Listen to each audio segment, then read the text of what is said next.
کیا دعا رسول اللہ صلی اللہ علیہ وسلم کے وسیلے سے مانگنی چاہیے؟ دعا عبادت ہے. دعا کیا ہے؟ عبادت کس کی ہمیں کرنی ہے اور کس کے طریقے سے کرنی ہے؟ اللہ کے رسول نے کیسے دعا مانگی؟ بولے، میں صرف بات کو سمجھانا چاہ رہا ہوں. اللہ کے رسول نے کس کا واسطہ دیا؟ کسی کا واسطہ نہیں دیا. جب ہمیں سکھایا نہیں گیا تو ہمیں اس کے اضافہ کرنے کی ضرورت. دعا کے آداب بیان ہوئے نا. آپ سب سے پہلے باوضو ہو، ادب یہ قبلہ رخ ہو، آپ سب سے پہلے ہاتھ اٹھائیں، چوتھی بات اللہ کی تعریف کریں، پھر درود پڑھیں، پھر پہلے اپنے لیے مانگیں، پھر یقین کر کے مانگیں، پھر آپ اس میں مبالغہ نہ کریں. کیا مطلب؟ کہ اس میں بے پرواہی نہ کریں، دل لگا کے کریں. آپ دعا کرنا چاہتے ہیں، قبول کروانا چاہتے ہیں، اپنے کھانے کو حلال کریں، ظلم کی دعا نہ کریں، گناہ کی دعا نہ کریں. ادب ہے. کسی حدیث میں یہ ادب نہیں آیا کہ آپ اللہ کے رسول کے واسطے سے دعا کریں.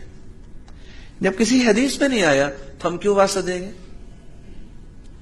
اور پھر ایک دوسرے طریقے سے میں سمجھانا چاہوں گا.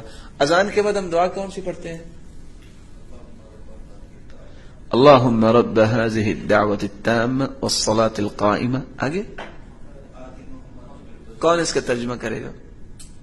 آت محمدا الوسیلہ والفضیلہ. یہ دعا کس نے سکھائی ہے؟ اللہ کے رسول صلی اللہ علیہ وسلم نے. اللہ کے رسول امتیوں کو حکم دے رہے ہیں جب تم اذان کا جواب دینا چاہو جواب دو، پھر میرے لیے یہ دعا کرو. کیا کرو؟ آت محمد الوسیلۃ والفضیلہ. اے اللہ اپنے محبوب کو کیا دے؟ الوسیلہ والفضیلہ. فضیلت بھی دے اور وسیلہ کیا ہے؟ مقام محمود کا بلند مقام نصیب فرما. ہم دعا کرتے ہیں ہر اذان کے بعد، کرتے ہیں کہ نہیں کرتے ہیں؟ اس بات کو تو ہمیں کرنا چاہیے. اور مقام محمود کیا ہے؟ اللہ کے رسول کا بلند مقام ہے، اور اللہ کے رسول سفارشی بنیں گے، شفاعت کریں گے.